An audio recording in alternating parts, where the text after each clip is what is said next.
Hello and welcome to Landon Live. Tonight we have celebrity blogger Perez Hilton. Perez, how are you doing tonight?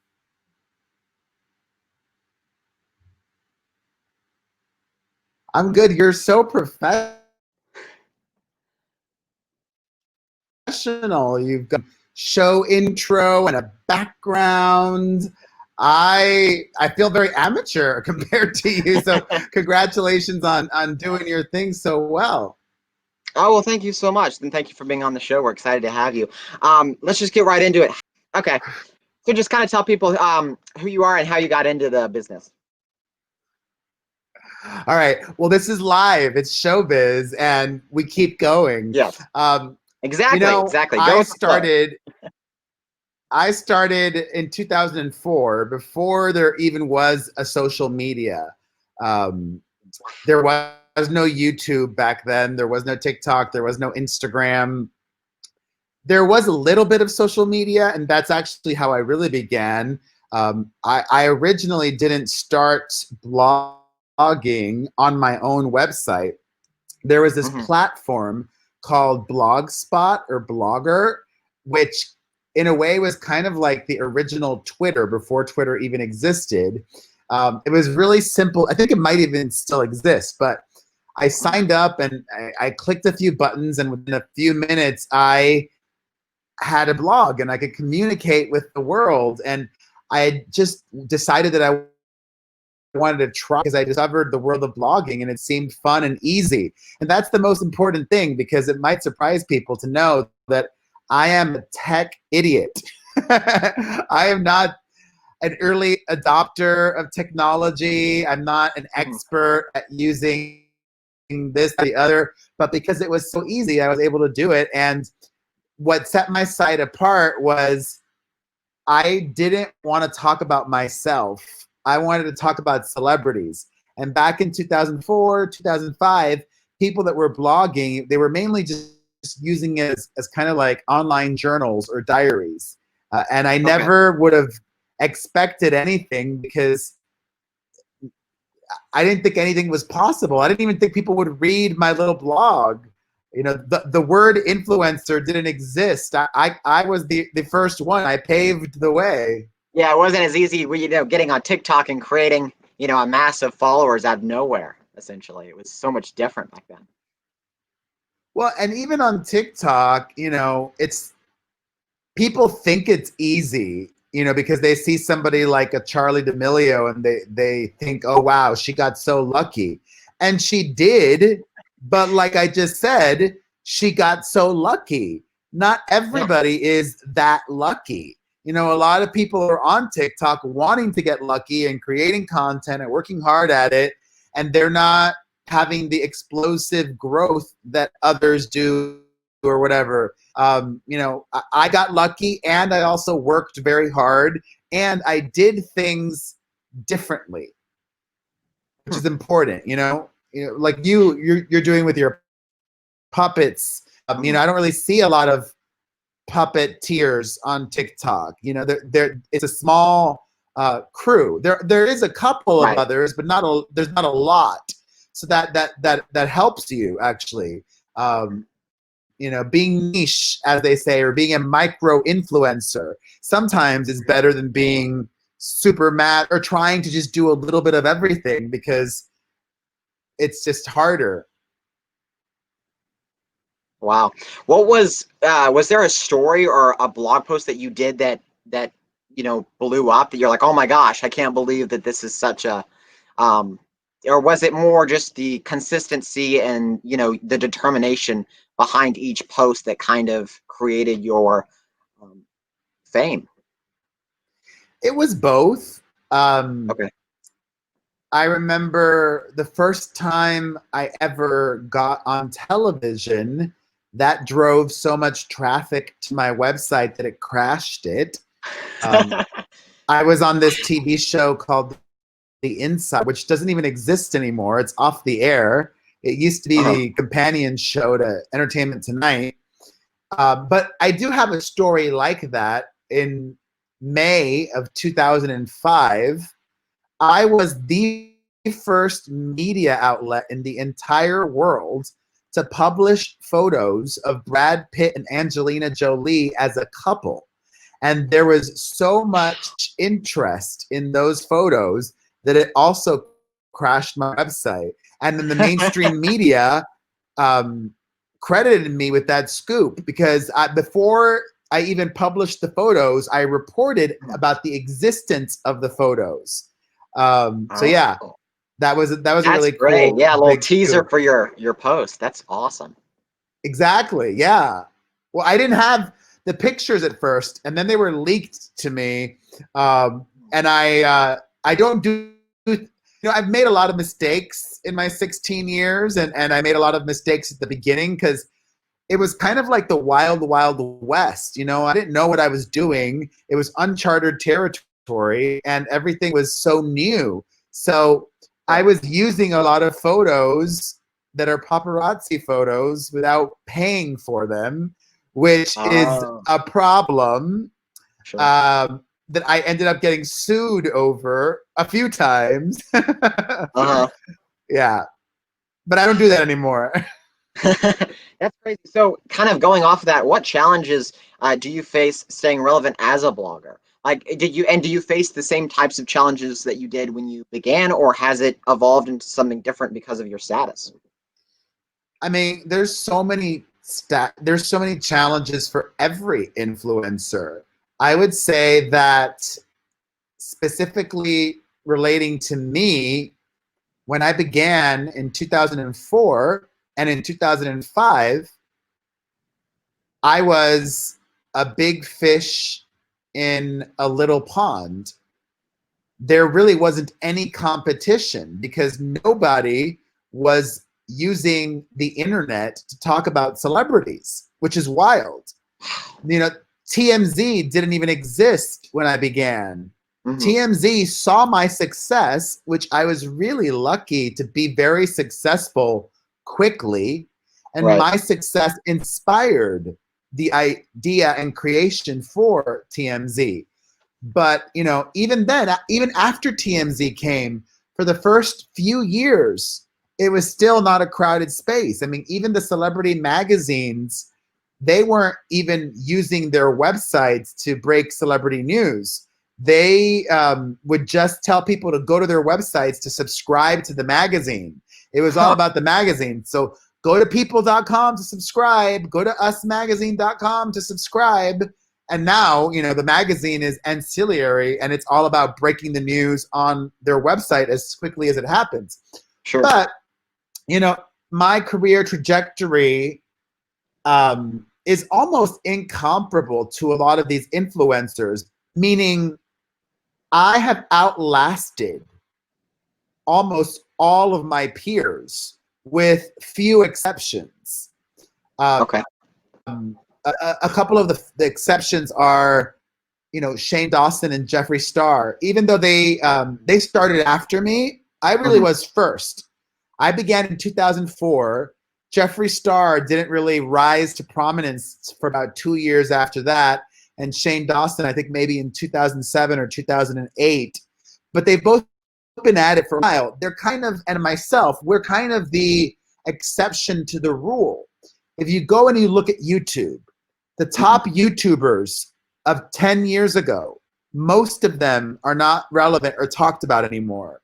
If you look Yeah. at Instagram, the top Instagrammers of 5 years ago are not talked about or relevant anymore. Even if you look at TikTok, the top Mhm. TikTokers of 2 years ago aren't relevant or talked about anymore. I mean, before Charlie D'Amelio, the most followed person on TikTok was this creator named Lauren Gray.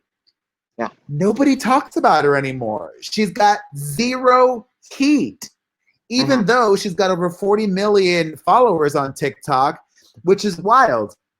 Yeah. It's not even about followers. It's about heat and Sure. engagement. And if you have more engagement than a large creator, that's all that matters. Engagement, heat, and having people talk about you. So this is a very fascinating thing because it's all about getting people's attention. So have you are you constantly on the prowl for trying different things? Have you found a method that works for Perez Yeah, that is your go-to? What insights can you share on that? absolutely. I mean, for example, Mhm. I don't care about any of these TikTokers, but Yes. I talk about them regularly because Mhm. people on TikTok do care about them. So when I create a video about a TikToker that's popular on the app, those videos do very well on TikTok. That's why I've been doing a lot of them, Sure. which I didn't when I first started TikTok. At the beginning of my TikTok career, it was just making silly videos. And then maybe I transitioned from mixing in traditional celebrities, which is what I'm known for. Mhm. And only over the last maybe 5 to 6 months have I also started to really in a sizable, meaningful way also talk about TikTokers. And it's one of the best things that I've done because, like I talked to you about a couple of moments ago, Mhm. nobody else is doing that. Yeah. Yeah. Nobody is reporting on TikTokers on TikTok.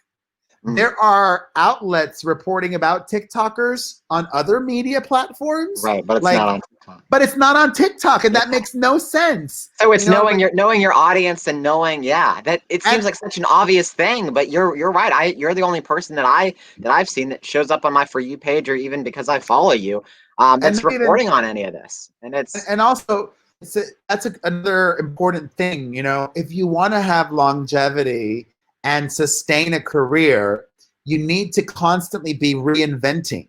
I mean, even me joining TikTok was a way to reinvent. I joined TikTok before Charlie D'Amelio did. I've been on oh there wow, a year and a half. I joined in August, or about a year and slightly less than a year and a half. I remember I joined in August of 2019, and I have okay, a podcast, and the podcast. So like, I'll get to that, but my podcast co-host, when I would talk about it last summer, mhm, every episode that I brought up TikTok, he would laugh at me and mock me, criticizing me for joining TikTok. He's like, that's a waste of your time. That's dumb. Only 12-year-olds are on TikTok. And I told him, listen to me. I know what I'm talking about. yeah, TikTok is going to blow up. I knew it, and it mhm, did, because there's no other platform quite like it. It is yeah, so easy to use. The ease of use is unparalleled, mhm, and it's so inspiring to create. And yeah, it doesn't leave you feeling like, and it feels more authentic than Instagram, where it's also filtered and fake and all that yeah. jazz. It feels authentic, and it feels like everyone that's on TikTok and has been for a while, to the outsiders, it feels like a giant like inside joke. You know what I mean? Like everyone, like the trends and like the Ratatouille the musical thing that's been going on lately. All these references. I mean, it's really such a different way to not just consume content, but to make it and to share it with an audience. It's crazy. Um, And, you know, yes. Instagram Instagram killed itself. Like Mhm. I still use it because I have to, but if I didn't Right. have to use Instagram, I wouldn't. I get no reach on Instagram, zero, because they want me to pay. Mhm. Instagram wants you to pay them to push your content out there, whereas TikTok will do it for you for free. So that's what's so appealing to any average user. Like anybody can have a video go viral or do well. Like even Oh if you yeah. have just 10 followers on TikTok, if you have 10 followers, you might have a video that gets 1,000 views. And you're like, Mhm. what the heck? I only have 10 followers and I got 1,000 views. That's amazing.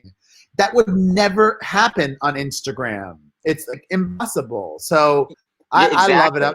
I'm all about it. But I mentioned my podcast.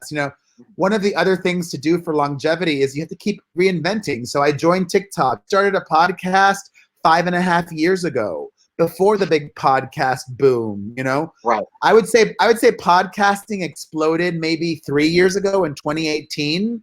I Okay. started podcasting in 2015.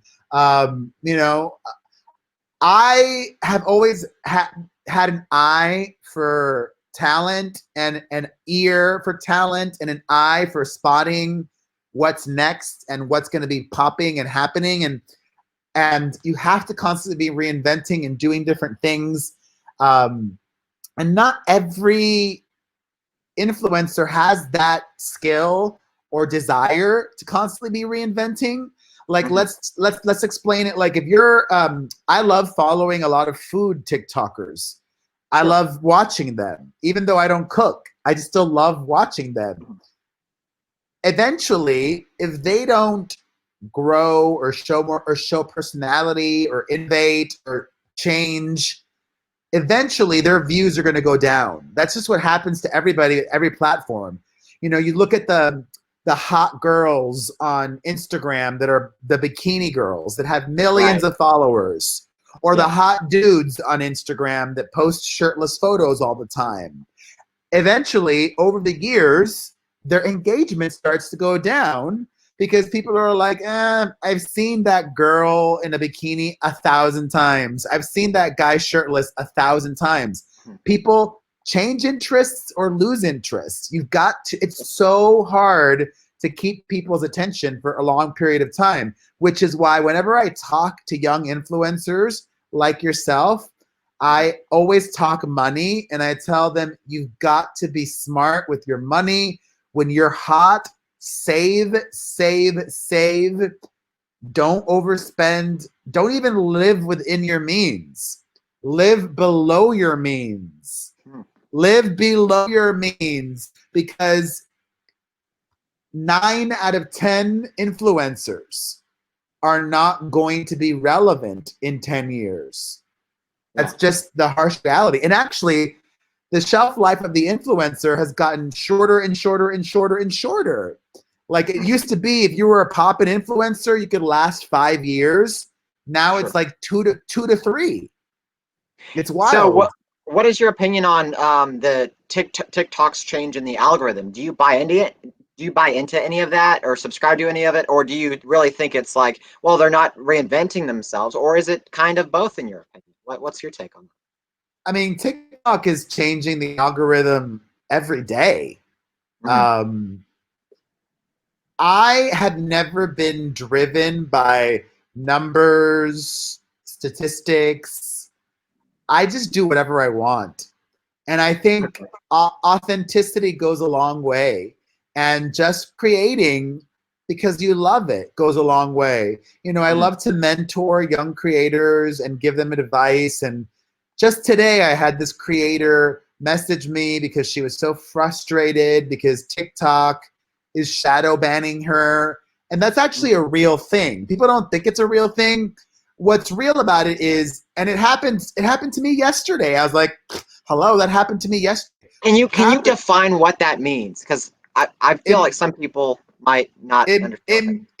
It means they purposefully suppress your content for a variety of reasons. Why it happened, and I don't know why it happened to this creator that I follow. It could be, I don't know, whatever content was she made recently, but yesterday I had 5 videos of mine taken down. I post a lot in a day. I had 5 videos removed for violating community guidelines, even though none of them did. I was reporting the news. But what happens is TikTok is so massive, it's run by computers and bots, and they give too much power to folks that report videos to be taken down.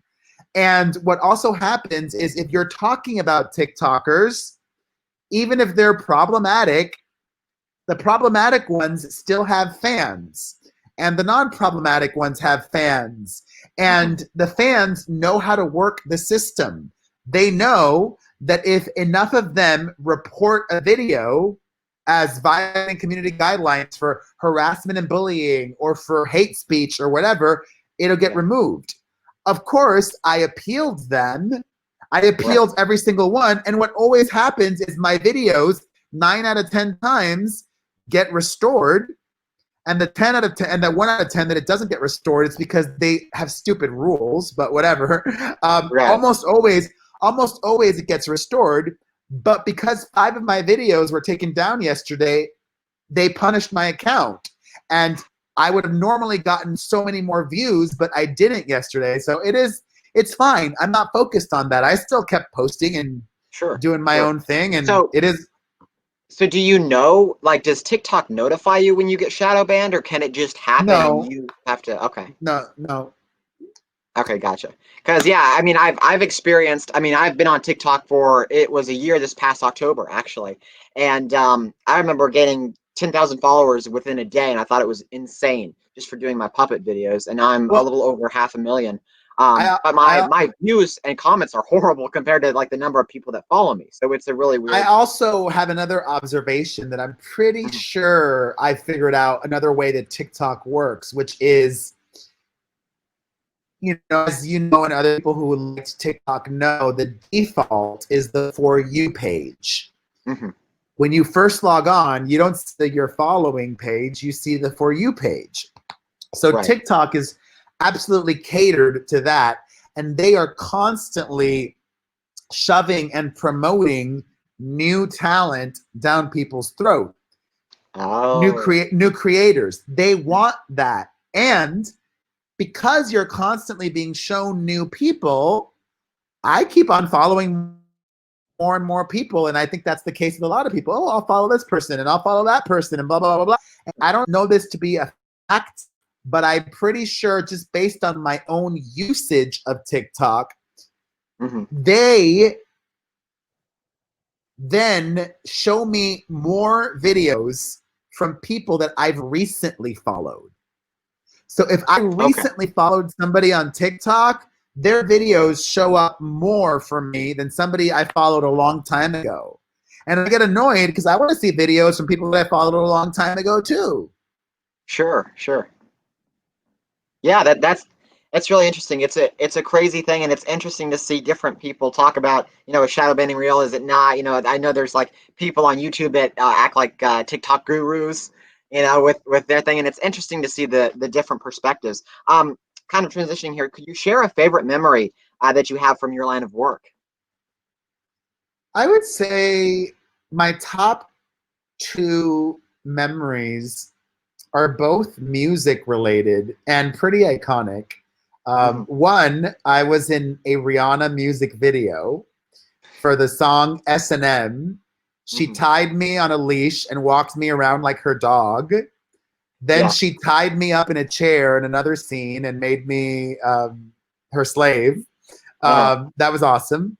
And then I opened Britney's circuit tour in the opening video montage, the opening video in 2008. Like, that's major. I mean, I've hosted a lot of TV, I've acted in things, I've done everything. Like, kids that are on TikTok don't know all of the things that I've done because I've been doing what I do longer than any of them have been born. Right. Well, and that's one of my favorite things too on TikTok. And I've seen so many of your TikToks where in the comments people will say people don't realize that Perez has been doing this a lot longer than TikTok has even been here. And so a lot of people, tell us what's happening on TikTok. People try to. I remember a few months back, people tried to cancel you. Like, it was like this big thing. It was like cancel Perez. Do you remember that? I loved it. Yeah, of course. It lasted for 3 months. So how did that happen? Did you plan that? Was it just like a happy accident because it helped boost your what was like the thing behind that? I wish I could plan it again because now I'm part of the TikTok. Now I'm part of the TikTok creator. Yeah, now I'm part of the TikTok creator fund. So now I make money on my videos, which I didn't back in March, April, and May. But that all happened because I left a comment on a Charlie D'Amelio video, which I do not regret, and I'm not sorry for the comment that I left. You know, I used to be doing things a much different way. Old school Perez might have left a very different comment, but all I did now was ask a question. Back in March, a trend was to use this one song that had very explicit lyrics. I'll keep it PG for you and your show, but the lyrics went something like, I can't take big blank, but I'll blank on it. Ain't blanking but with a blank, but I'll hop on it. Blah, blah, blah, blah, blah. So it was a song about sex, and she was 15 years old. She was at the beach in a bikini, dancing to that song and doing choreography that I viewed as sexual. And I'm a boomer, and I'm musty, as the kids say. I am old enough to be her father. So I saw that video on my For You page, and I was shocked. Not that she did it, because I get it. She was 15 at the time, and all her friends were probably doing it too. But shocked that she was either already the most followed person on TikTok or one of the top 5 at that point, that her parents didn't remove the video for her, because to me it just felt very appropriate. So I asked that question. I said, is this appropriate? And that was all I did. I asked a question, is this appropriate? And because of that one question, for 3 months, her fans would not leave me alone and were sending me death threats daily. It was intense. I could handle it. Not everybody could handle getting death threats every day. How do you deal with that? Because I mean, do you let like when people comment, like, you know, I love you, Perez, you know, you're amazing. Do you let that to get to you, and do you let the death, or do you just kind of set it all aside and you're like, I'm Perez, I know who I am, and this is what I'm going to do, and any of the good and the bad you leave aside? What's your take on that? I am very pragmatic when it comes to getting comments on social media. This is a great way for you to look at it, or anybody who is a creator.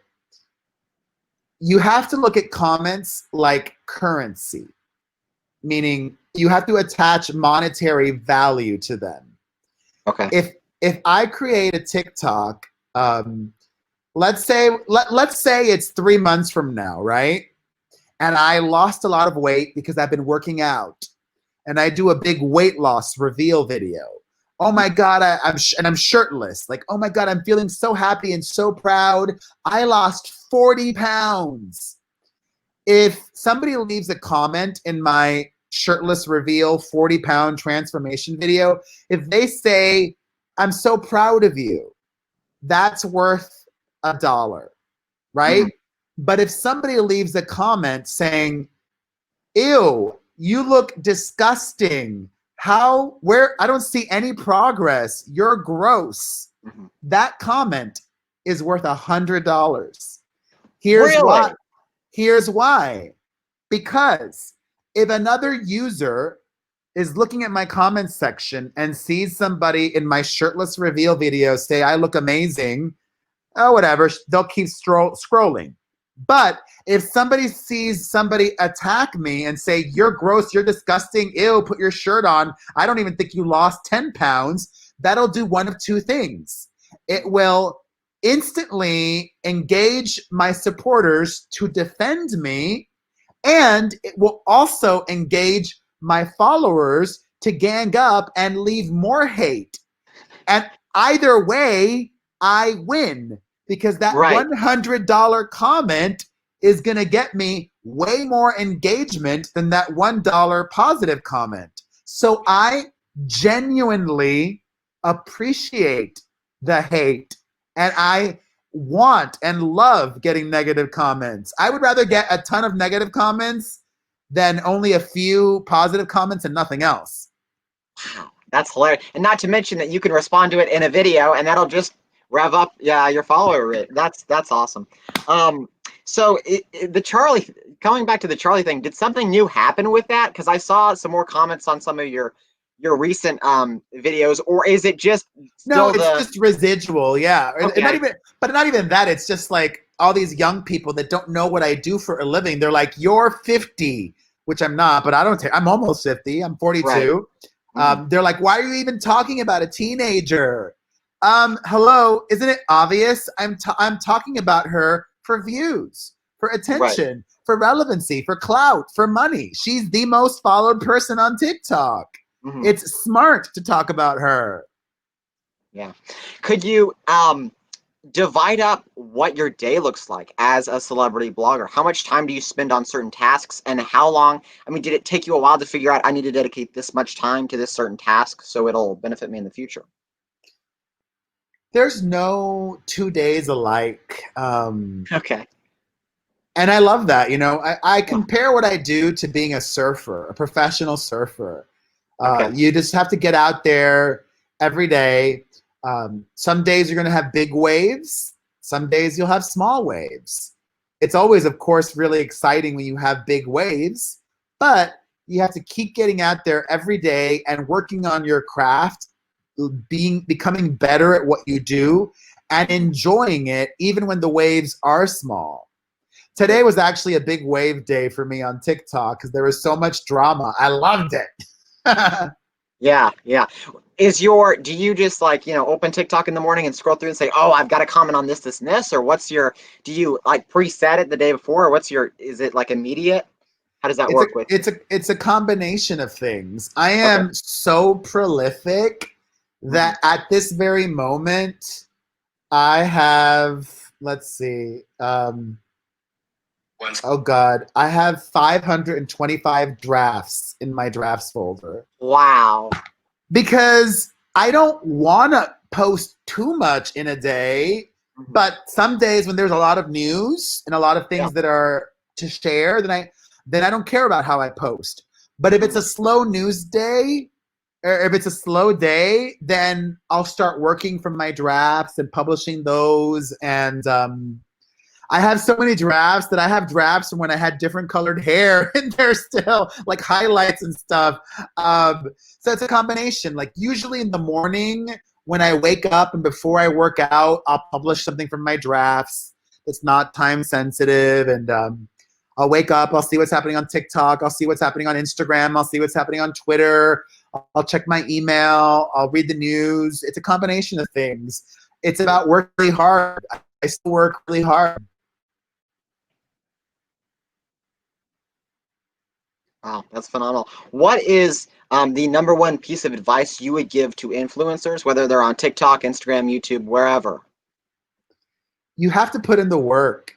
You know, a few of the major changes that have happened over the years is not only has the shelf life of the influencer gotten shorter and shorter, but so has the age. Influencers keep getting younger and younger and younger. And that could potentially be very harmful for them for many reasons. One, because if they were able to achieve success at such a young age easily, they may not be able to sustain it easily. And at 15 or 16, a lot of teenagers don't have a good work ethic because they haven't been out in the workforce, or they're like still in high school and are distracted by social media or whatever it might be. But you can luck your way into success, but the only way to sustain it is with an incredible work ethic. I still put in 16 hours a day, 16 years into my career. Not everybody is willing to work that hard. Sure.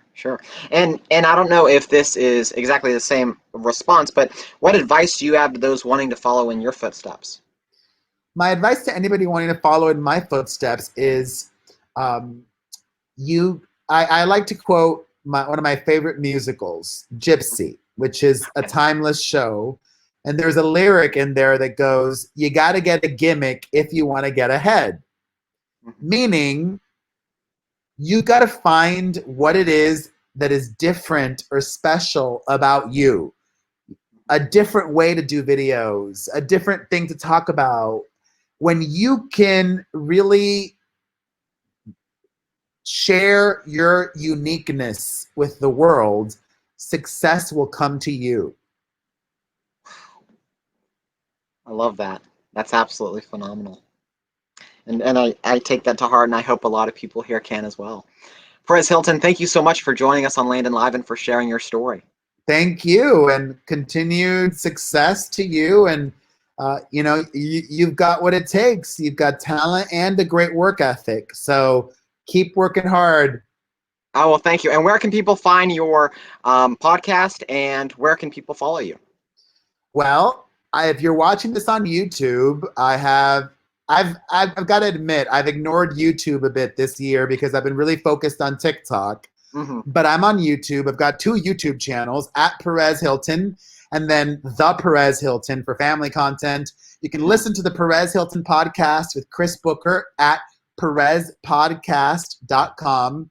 And if you're a youngster and are interested in learning a little bit more about me, or an oldie, I just released my new memoir this fall, a couple of months ago. You can pick that up at perezhiltonbook.com. And if you don't have your own fancy custom URL yet, like landonlive.com, you better get that ASAP. Do you have that? Okay, good. Yeah. Smart. Awesome. Smart. Yeah, so you guys go check that out and get your daily dose of Perez. Perez Hilton, thank you so much for being part of Landon Live, and we'll talk to you soon. Thank Take you. care, guys. Have a good Bye. one. Bye.